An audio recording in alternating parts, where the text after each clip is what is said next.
It's pretty wild how much a filmmaker can tell you without saying a word. It's all in the details. A specific meal, a particular drink. Directors like Tarantino, they're masters at this. They'll give you a scene with an indulgent milkshake or a strudel, and you get this false sense of comfort, this feeling of normalcy, right before the violence hits. It's a way of connecting with us on this raw, sensory level.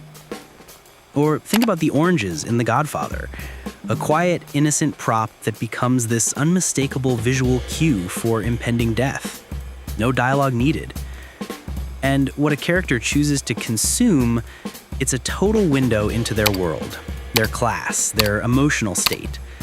Paul Thomas Anderson, for example, uses a character's drink to reveal their inner turmoil. Freddie Quell's attempts to distill his own liquor in The Master tell you everything about his search for meaning. In The Breakfast Club, the students' lunches are these perfect little signifiers of their social stereotypes. Even an iconic drink like James Bond's Martini, it's not just a drink. It's a statement about control and sophistication. But perhaps no food or drink has a more complex, more unsettling history in cinema than milk.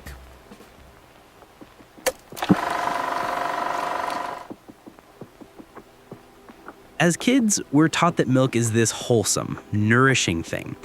It's the first food we ever have, so it's naturally associated with innocence, purity, and maternal care. Filmmakers often lean into that. Take Catch Me If You Can. Frank, disguised as this seasoned pilot, orders a glass of milk on a flight. It's this subtle, brilliant way of telling us that despite the uniform, he's really just a kid, inexperienced and in over his head.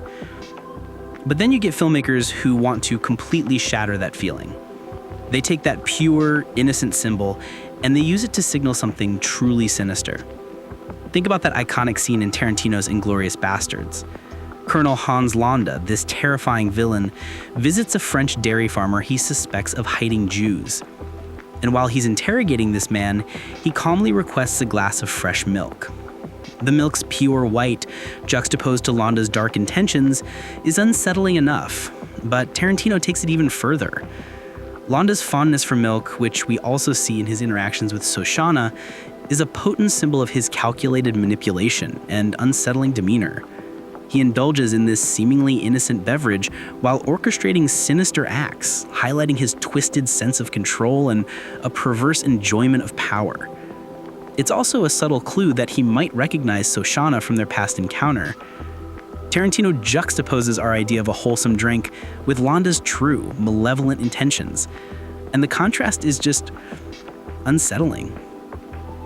We see this subversion again in Jordan Peele's Get Out.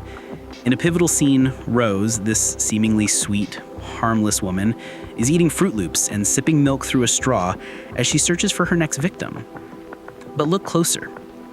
She's separating the milk and the cereal, the white milk, the colorful Fruit Loops. It's a physical manifestation of her belief in segregation, her refusal to mix white people with people of color. The Fruit Loops, the straw, these are already such powerful symbols of childhood and innocence, but by placing them alongside this cold, calculated evil, Peele makes her sociopathy feel even more profound. It's a masterful use of misdirection. This goes even deeper. The use of milk can also be a way of visually representing a character's inner turmoil or arrested development. Think about a character like Homelander. He's obsessed with milk, to the point of drinking breast milk from a baby bottle. On the surface, it's disgusting, but the reason behind it is deeply rooted in his past. Milk is so connected to nurturing and maternal care, and Homelander had none of that. He was raised in a lab, an experiment without a family. So this recurring image of milk becomes a stark reminder of his profound lack of emotional development and this void inside him he can never fill. This isn't just a random detail. Adult men drinking milk can come across as creepy or just off. It hints at this infantilization, a twisted worldview. When you see Hans Landa chugging that glass of milk, there's a part of your brain that just thinks, grown men shouldn't drink milk like that. It's weird. And that's exactly the unsettled reaction the filmmaker is going for. It's a visual cue that tells us something is wrong with this person.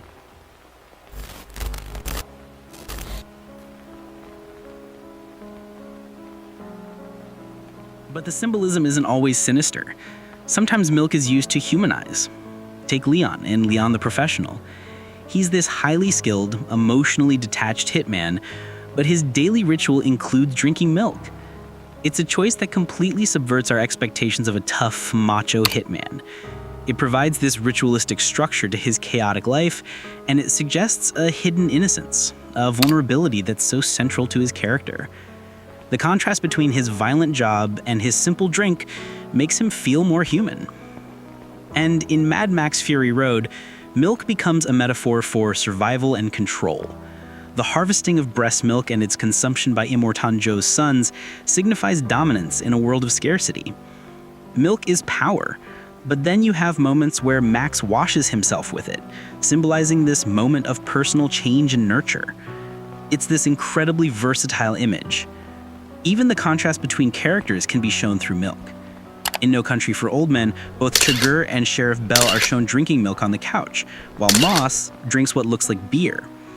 It's this subtle foreshadowing, suggesting Moss is the only one who won't survive, that he lacks this symbolic resilience the milk represents. So why does milk work so well as this symbol of both hidden evil and hidden good? It comes down to the power of contrast, because milk represents everything these villains are not: pure, innocent, and nurturing. By consuming it, they're essentially putting on a mask of normalcy, of wholesome goodness, which only makes their true nature even more terrifying. It reminds me of that monologue from American Psycho when Patrick Bateman talks about his mask. He says, "There is an idea of a Patrick Bateman, some kind of abstraction, but there is no real me, only an entity, something illusory." That's what these filmmakers are doing visually. It's a wolf in sheep's clothing, a perfect cinematic shorthand for a character who is not what they appear to be. The milk motif also ties into these broader themes of corruption and tainted innocence. In A Clockwork Orange, the milk laced with drugs represents how society's attempts to fix Alex ultimately just poison his free will. And with Rose in Get Out, the milk becomes a stand-in for her outward wholesomeness, a thin mask over her true monstrous nature. So the next time you see a character on screen gulping down a glass of milk, pay attention. It's probably not about calcium. Chances are it's a silent warning from the filmmaker that something sinister is lurking just beneath the surface. So the next time a character casually sips a glass of milk, ask yourself, what are they really hiding?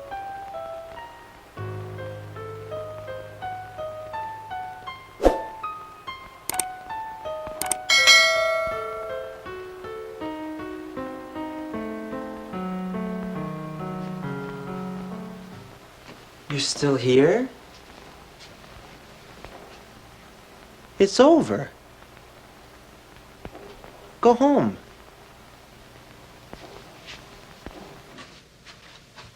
Go.